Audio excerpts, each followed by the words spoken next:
Cinema అయితే ఒక కొత్త చరిత్ర సృష్టించబోతుంది. మీకు లవకుశ సినిమా చూసారు కదా, ఎన్ని సంవత్సరాలు గుర్తుందా?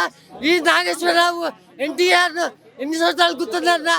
డబుల్ డోస్ ఎంటర్టైన్మెంట్ ఇచ్చి పడేసాను. ఆ విధంగా కామెడీ కామెడీ ఒకటే అనుకున్నారా? కాదు, ఫ్యామిలీ ఎమోషన్స్. అబ్బా, చిల్డ్రన్స్ కి ఫాదర్ కి ఉన్న ఎమోషన్స్, లవ్ ఎమోషన్స్ అన్న. ఒక వైఫ్ అండ్ హస్బెండ్స్ విడిపోతే ఎలా ఇబ్బంది పడతా, చిన్న చిన్న వాటికి ఒక గుడ్ మెసేజ్ ఇచ్చి పడేసాడన్న.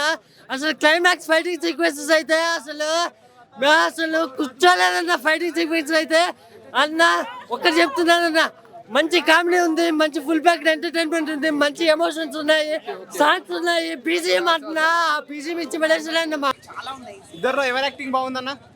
అట్లా చెప్పలేము, అసలు ఇద్దరు కొట్టేశారు. అసలు అఫ్ కోర్స్ ఆ వచ్చిన దాన్ని స్పోర్టివ్ గా తీసుకోవడంలో వెంకటేష్ ఇంకా గ్రేట్. అసలు దాన్ని మళ్ళీ చిరంజీవి మీద సెటైర్స్, ఇద్దరి మీద ఎవరికి వాళ్ళు సెటైర్ వేసుకుంటూ ఉండడం, దానికి ఒక బ్యాక్ స్టోరీ. సంక్రాంతి అంటే ఇప్పుడు రెండు సినిమాలు రిలీజ్ అయినాయి. నేను కంపారిజన్ అయితే చేయట్లేదు, కానీ ఈ సినిమా అయితే నాకు బాగా ఎంటర్టైన్మెంట్ ఇచ్చింది. రాజమౌళి గారి తర్వాత కంటిన్యూస్ గా 9 హిట్లు ఇచ్చిన డైరెక్టర్ ఎవరన్నా ఉన్నారంటే తెలుగు సినిమా ఇండస్ట్రీలో రాజమౌళి గారు జానర్ వేరే ఉండొచ్చు, ఇతను కామెడీ ఎంటర్టైన్మెంట్ జానర్ అయి ఉండొచ్చు. అయినప్పటికీ కంటిన్యూస్ గా 9 హిట్లు కొట్టింది రాజమౌళి గారి తర్వాత అనిల్ రావిపూడి గారు అయితే అదరు కొట్టేశారు. సినిమా ఓవరాల్ గా చెప్పాలంటే సంక్రాంతికి మంచి ఆడియన్స్ గుండె మీద చేసుకుని సినిమా చూడొచ్చు.